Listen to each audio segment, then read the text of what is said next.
and a half or something like that, and then the Live Golf tournament comes about. You get some competition a little bit in between that, so you stay sharp, you stay fresh.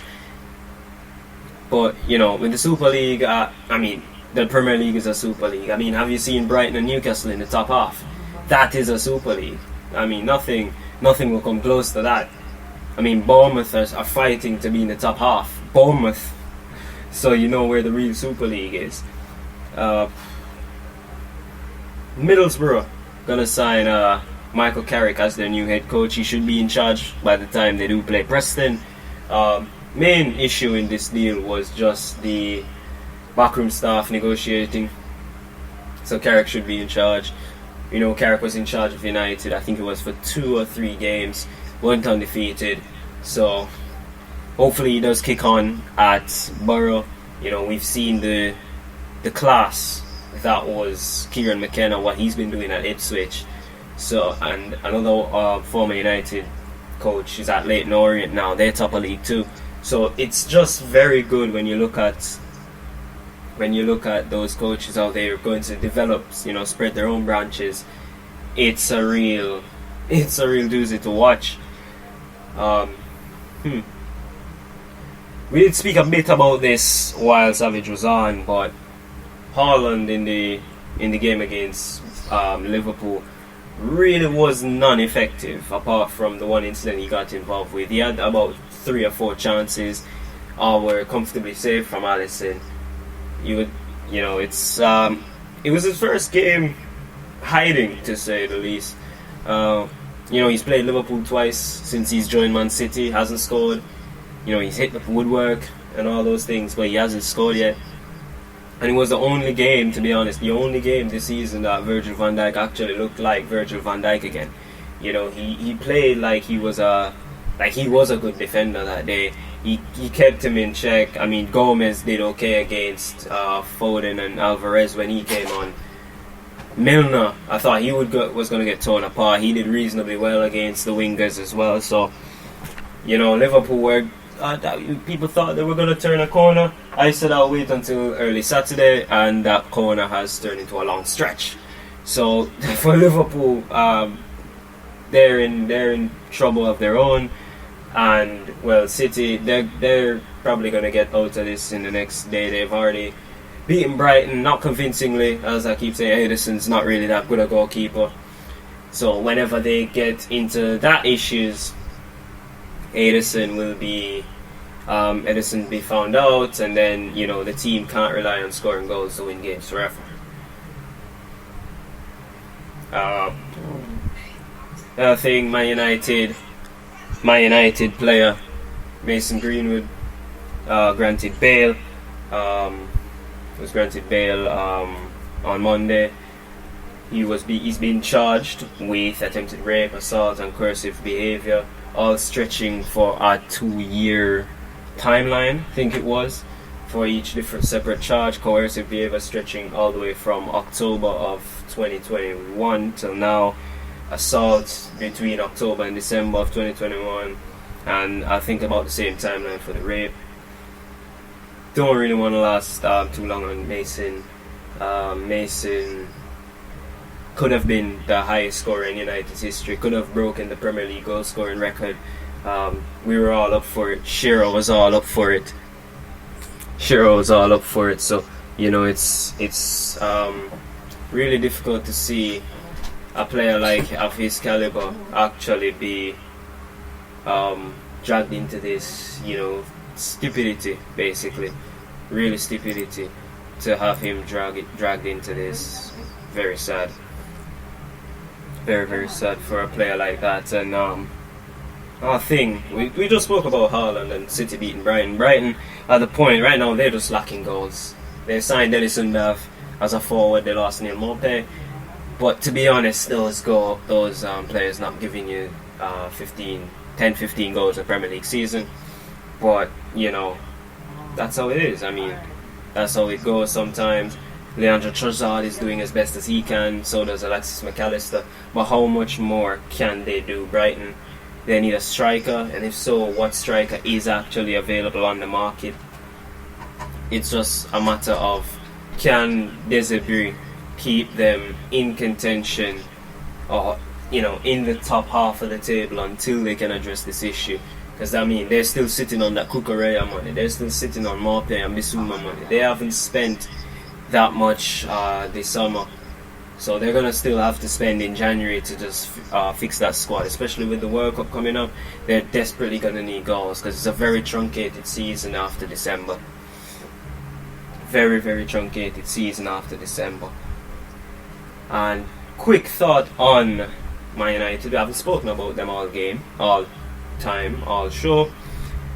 Man United 1-0 with Chelsea, absolutely destroyed Tottenham 2-0, drew 0 with Newcastle. I mean, we've seen a change in the philosophy at Man United.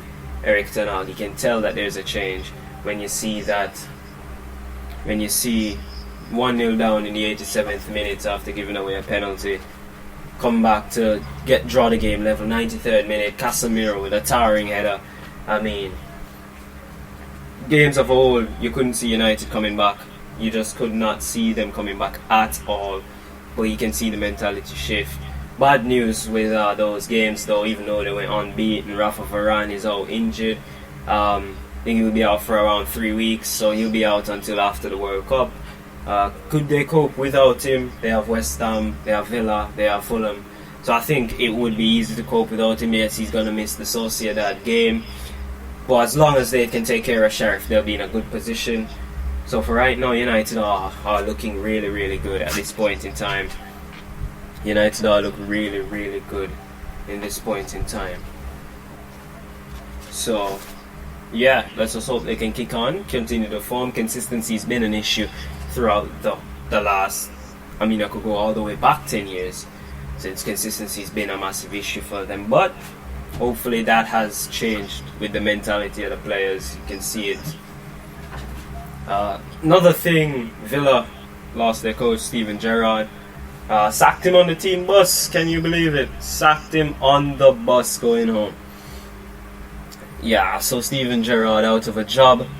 When he just came in, they said, oh, he's the real deal. I said, well, he's just been in the job about 5 games. Give it time. There will be bad times. Will they stick by him? Clearly not. Clearly not. They lost, I think it was 3-0 to Fulham. Harrison Reed scoring again. And you know you're in a bad position when Harrison Reed is scoring goals against you. To be honest, he's one of my favourite players, but he's not a goal scorer. He never has been. Don't think he'll ever will be. But yeah, Stevie G is out of a job. Their first game without him, 4-0 win.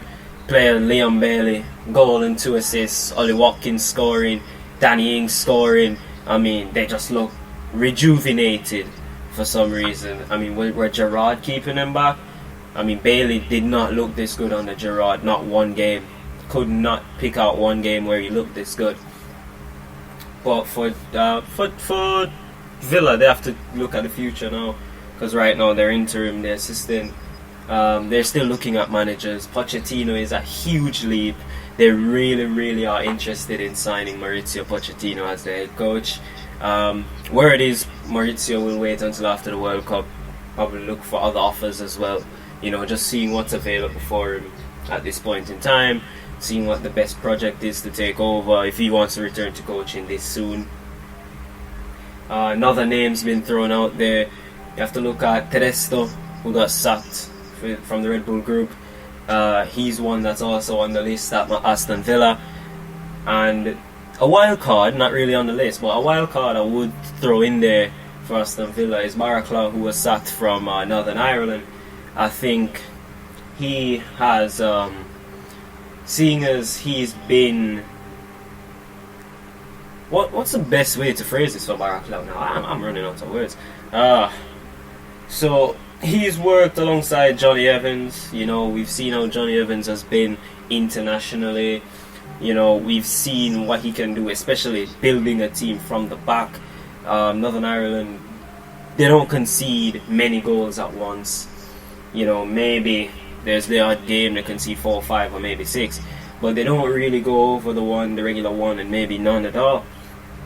So maybe if they want to build from the back, as Villa would like, Baraclough may be it, but however, they may not look at the pragmatic approach. The pragmatic approach meaning a Sean Dyche, a manager like that, a Scott Parker.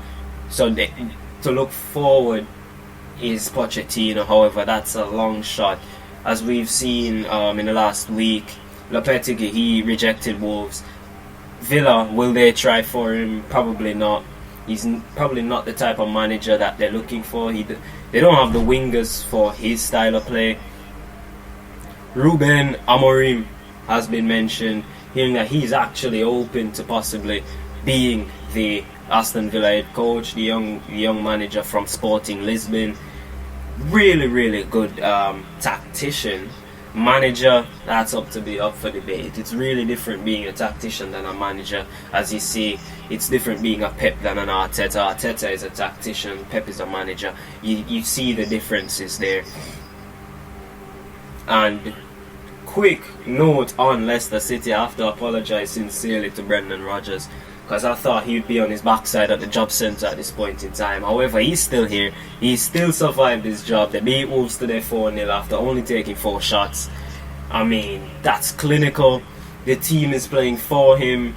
Everything is clicking at this point in time. They're out of the relegation zone. They are looking good. They are looking good after this whole summer. I mean, I still don't think Yuri Tielemans is going to sign a new contract. But it would be good news for the Leicester City faithful to hear. Maddison, will he sign a new deal? Well, I don't see that happening either. Newcastle are still sniffing around for him to add depth to that midfield in case of injury. I mean, look at it this way: if Guimaraes goes injured, then you're back to John Joe Shelvey in midfield, and the fans want to move on from that. Everyone wants to move on from that. So, he's still going to be an option. Maybe they go for both in January. Might only get Yuri Tielemans in January, seeing as his contract will be up by the end of the season. So, that's more to come. Well, that was an okay show to start. We've been away for a while again. I see the messages online, guys. Thanks for the appreciation. And stop... how may I say it? So when a show's not on, we can't just jump on. We try to work by a schedule, try to work with everything that's going on. Now, as I said, Savage has an emergency, he has to go. Things like that can happen at any time, so sometimes we're not there.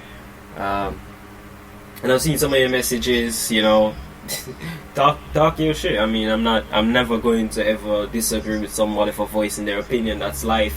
I'm not Twitter. I am on Twitter, but I'm not Twitter itself. So, it's you look at it, it's really good support that we're getting even on YouTube. I didn't think we were going to get the support we're getting at this point in time. But thanks again, guys. We love it.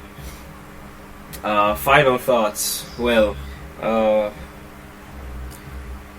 what could my final thoughts be for the first show in a week? Could be about Jude Bellingham, could be something very lazy, could be about a youth player,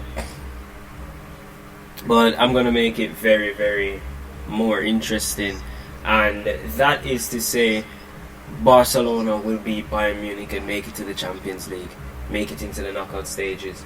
They're gonna save their season this coming week by beating Bayern Munich. Bayern are without Manuel Neuer, Leroy Sané, and I think it's Theo Hernandez, so they're really weak. Barcelona are going to go at them with everything they have, because if they lose that game, then there's no chance for Barcelona in the Champions League. But that is all for today. You guys can catch us again next time. We are gonna be back next week.